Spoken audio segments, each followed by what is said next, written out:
with regards to the DV, we know that some folks are going to have some potential issues with installing it.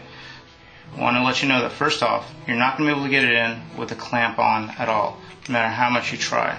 So what you've got to do is you've got to get off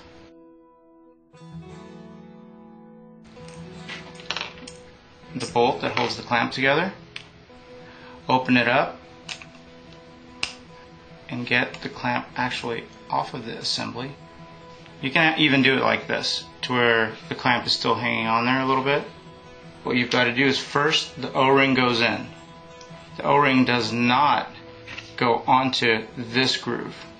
The O-ring goes in, you put the flange on, and then you don't tighten the clamp right away, because what happens is the flange actually has to get pushed down about 1 millimeter or 1.5 millimeters to hold it in place. Otherwise it's going to want to keep popping out. So what you do is you put the flange on, push it down, or you can push it down this way on the table, put the clamps on, and push it down, hold the clamps together. Once you have the clamp together, put in the bolt, and yes, it is going to want to pop out. So you got to push down on it, get it started,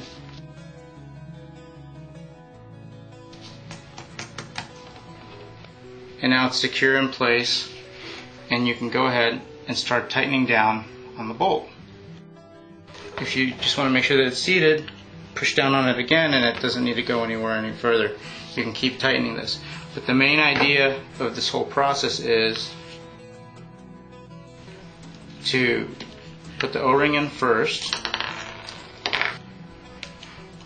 put in the O-ring first, push down on the flange, and then put the clamp together. And the clamp pretty much needs to be able to come together. If you're doing this and the clamp's not coming together, so there's a big gap like this and you can't put it together, your problem you've got is the flange is out too much. So you have to push the flange in so that the O-ring seats around the groove, and then hold the clamp together. Once you do that, you can pretty much hold it with just 2 fingers and retain it. Then you can put the bolt through and put in the nut, and you're ready to go. You can just keep tightening that on. You can continue to hold it down as you tighten if you want to. But that's how those flanges come in, and whether it's this flange or it's the Subaru flange, it's all pretty much the same.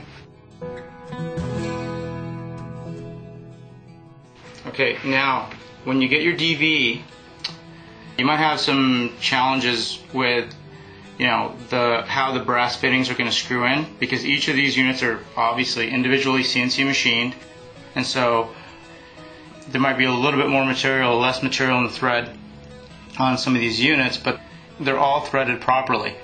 The way they work is, on some of these, it's very easy to get the thread started. You can even go down 4 or 5 threads by hand. It's very easy. But you always need to go in with a wrench and tighten it up.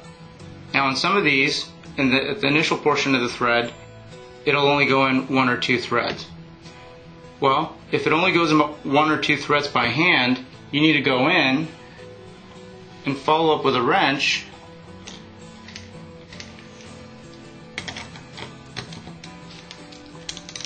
to tighten it down.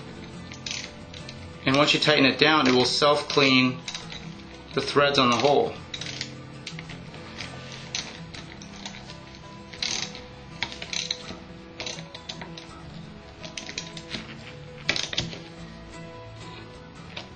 Once installed in place, they go down pretty far.